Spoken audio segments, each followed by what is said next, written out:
This is Shilpa Singh Rajput. Hello guys, this is Abhishek. Welcome back to our channel. तो guys कैसे हैं आप लोग? मैं उम्मीद करती हूँ आप लोग बहुत ही बढ़िया होंगे।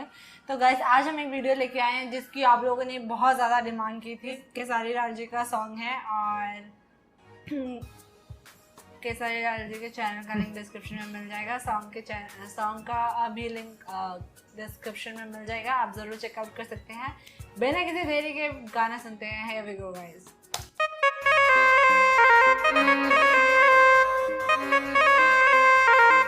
Presented by Adishakti Films.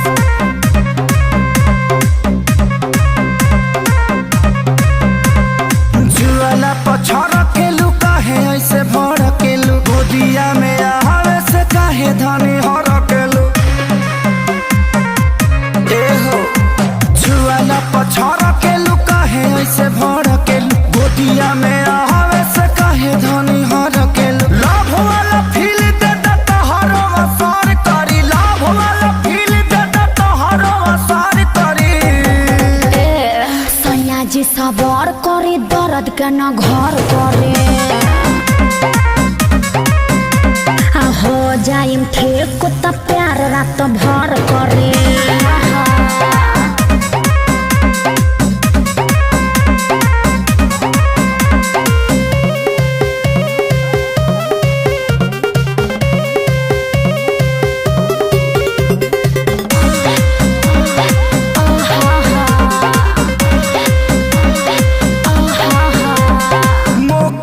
धोखा तू दे बेलू रानी मन बा पियासल पिया दाना पानी किया पन मन मना लीजिए चुम्मे से काम चला लीजिए हमारो त मन करे दिन दोपहर करी हमारो त मन करे दिन दोपहर करी सैया जी सबर करी दर्द के न घर करे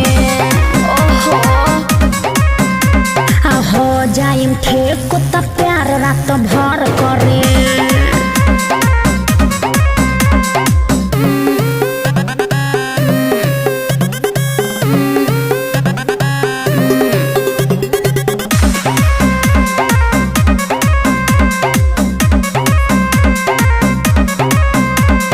रोजे रहेला तहर नया बहाना मरद के दर्द तनी बुझे जाना पिया जी दुख न बुझेनी झूठे से जिया पजूझेनी ऐसे घबरालू जैसे लागता मोटर करी ऐसे घबरालू जैसे लागता मोटर करी सैया जी सबर करी दर्द के न घर करे सैया खेसारी पहले पवन के खबर करे वो का बेची है बीच में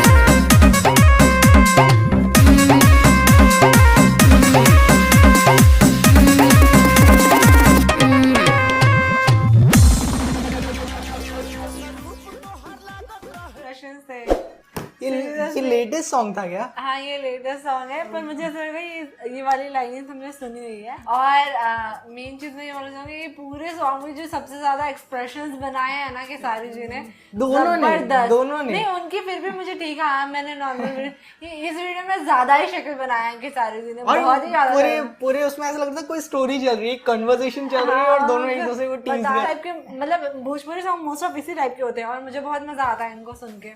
और मैं उम्मीद करती हूँ आपको भी हमारे साथ ये गाना सुन के बहुत मजा आया होगा। अगर आपको ये वीडियो पसंद आई हो तो जरूर लाइक करिएगा, शेयर करिएगा, चैनल को सब्सक्राइब करिएगा। फिर मिलेंगे इसी तरह की वीडियो के साथ। Bye bye, take care, stay healthy guys, by.